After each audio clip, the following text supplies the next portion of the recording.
देखिए क्वेश्चन क्या है आपका, sine 30 2 cos square 45 plus 3 ten square 60 का मान ज्ञात कीजिए। अब देखो साइन 30 का मान होता है 1/2, सही है। स्क्वायर है तो आप स्क्वायर लगा दो, लगा दिए साहब। 2 ऐसे की ऐसे। अब देखो कोस 45 का मान होता है 1/√2, स्क्वायर है तो लगा दो। प्लस ऐसे की ऐसे, 3 ऐसे की ऐसे। अब टेन 30 का मान होता है 1/√3, तो टेन 60 का मान होता है √3, स्क्वायर है तो आप क्या लगा दो, स्क्वायर लगा दिया साहब। अब देखो 1/2 को 1/2 से गुणा करोगे, मतलब स्क्वायर करोगे तो 1/4 हो जाएगा। प्लस 2 ऐसे की ऐसे। अब 1/√2 का स्क्वायर क्या हो जाएगा, देखो 1/√2 इंटू 1/√2। अब देखो √2 को √2 से गुणा करोगे तो 2 ही हो जाएगा, मतलब 1/2 हो जाएगा। ये क्या हो जाएगा, 1/2। प्लस ऐसे की ऐसे, 3 ऐसे की ऐसे इंटू √3 का स्क्वायर करोगे तो √3 इंटू √3, तो √3 को √3 से गुणा करोगे तो क्या आएगा आपका 3, क्या आ जाएगा 3। अब देखो ये 2 से तो 2 कैंसिल हो गए, ये तो क्या है आपका 1/4, प्लस ये क्या हो गया आपका 1, प्लस ये क्या हो गया आपका 3 तिया 9। समझ गए आप। अब देखो आप 1/4 तो ऐसे कैसे 9 रे कितना हो गया 10, 10 के बटे में क्या मान लो 1।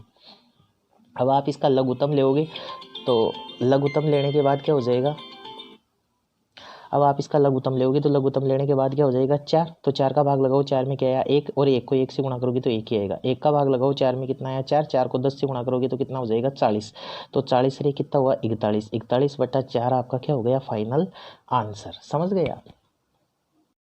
क्वेश्चन क्या है आपका, उस त्रिभुज का केंद्र ज्ञात कीजिए जिसके शीर्ष ये हैं। ठीक है, तो देखो त्रिभुज का केंद्र पूछ रहा है तो शीर्ष मान लो आप, ये हो गया x1 y1, ये हो गया x2 y2, ये हो गया x3 y3, सही है।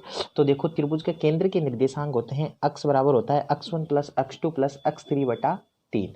तो देखो x1 का मान 1, x2 का मान क्या है 2, प्लस x3 का मान कितना है -2, ऐसे रखो आप, बटे में क्या लिखोगे 3। x बराबर देखो एक ऐसे के ऐसे, प्लस 2 ऐसे के ऐसे, ये प्लस माइनस -2 बटे में क्या आया 3, प्लस का 2 माइनस के 2 से कैंसिल हो गया, तो x का मान तो आपका क्या आ गया 1/3।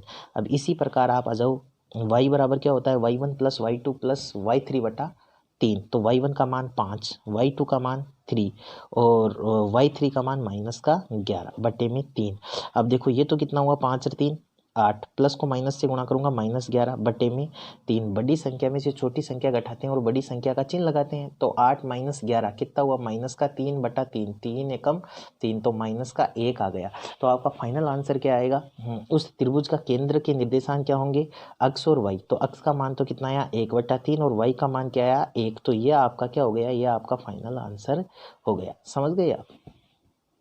क्वेश्चन क्या है आपका, क्वेश्चन है द्विघात समीकरण के मूलों का योग तथा गुणनफल ज्ञात कीजिए। आपको अच्छी प्रकार से पता है इसके शून्य होते हैं अल्फा व बीटा। ठीक है, तो मूलों का योग तो क्या हो जाएगा, इसके मूल बोलो या शून्य बोलो एक ही बात है। तो मूलों का योग क्या हो जाएगा अल्फा प्लस बीटा बराबर क्या होता है -b/a। तो -b का मान कितना है भाई 16, तो b का मान कितना है 16, और a का मान क्या है x² का गुणांक होता है, इसका मान है 1, तो अल्फा प्लस बीटा बराबर तो क्या हो गया -16। ये तो हो गया मूलों का योग। अब देखो गुणनफल, गुणनफल क्या होता है अल्फा इंटू बीटा बराबर c/a।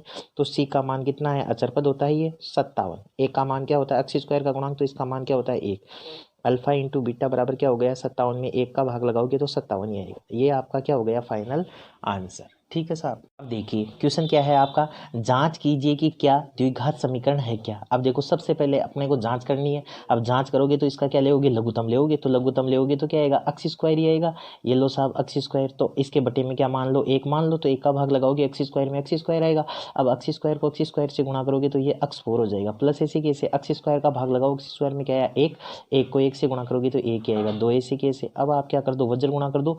अब इसके बटे में 1 मान लो और वज्र गुणा करो, देखो x4 + 1 को तो 1 से गुणा करोगे तो यही रह जाएगा, और 2 को x² से गुणा करोगे तो 2x² हो जाएगा।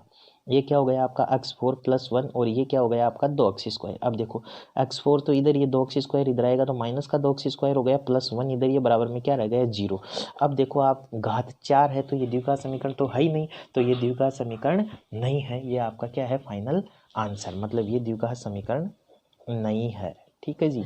अब देखो आप अगला क्वेश्चन देखिए, आपका क्वेश्चन क्या है के किस मान के लिए समीकरणों के अनंत हल हैं। अब देखो अनंत हल की कंडीशन क्या होती है, a1/a2 बराबर b1/b2 बराबर c1/c2। सबसे पहले तो आप ये देखो a1 का मान कितना है 1, x का गुणांक 1 ही है। b1 का मान कितना है 2, अब c1 का मान कितना है 7। ठीक है जी। अब देखो इसी प्रकार a2 का मान कितना है 2, और B2 का मान कितना है K, और C2 का मान कितना है 14। ठीक है साहब। अब देखो A1 बटा A2 करो, A1 बटा A2 तो A1 की जगह 1 और A2 की जगह क्या आएगा 2। इसी प्रकार B1 बटा B2 करो तो B1 का मान तो 2 है और B2 का मान K है। इसी प्रकार C1 बटा C2 करो तो C1 का मान 7 है और C2 का मान कितना है 14। अब देखो 7 एकम 7, 7 दूनी 14। अब A1 बटा A2 और C1 बटा C2 का मान तो सेम ही है। अब देखो B1 बटा B2 का मान क्या रहेगा 2 बटा K, और A1 बटा A2 का मान क्या है 1 बटा 2। अब वज्र गुणा कर लो तो आप K को 1 से गुणा करोगे तो K ही आएगा और 2 को 2 से गुणा करोगे तो क्या आएगा 4 आएगा। ये आपका क्या है फाइनल आंसर है। ठीक है, अनंत हल है तो K का मान आपके पास आ जाएगा। ठीक है जी। देखिए क्वेश्चन क्या है आपका, क्वेश्चन है एक द्विघात बहुपद। देखो ये क्वेश्चन थोड़ा मिसप्रिंट है, ठीक है ना। देखो यहाँ क्वेश्चन में ऐसे आएगा a x square minus 6x minus 6 बराबर 0 आएगा। मतलब इस a स्क्वायर की जगह क्या आएगा a एक्स स्क्वायर। ठीक है साहब। अब देखो क्वेश्चन में क्या बोल रहा है, शून्य अंकों का गुणनफल 4 हो तो a का मान ज्ञात कीजिए। अब देखो शून्य अंकों का गुणनफल क्या दे रखा है 4। अब आपको अच्छी तरीके से पता है शून्य अंकों का गुणनफल क्या होता है।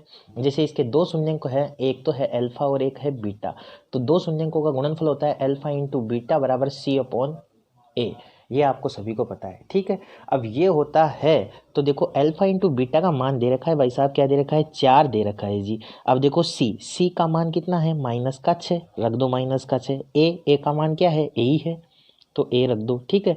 वज्र गुणा कर दो तो वज्र गुणा करोगे तो क्या आएगा आपका 4 इंटू ए बराबर -6। अब देखो गुणा वाला कहाँ चला जाएगा भाग में, तो -6 बटा 4। अब कट रहा है तो काटो। देखो 2 तिया 6, 2 दूनी 4, तो ए का मान आ गया -3/2। ये आपका फाइनल आंसर है।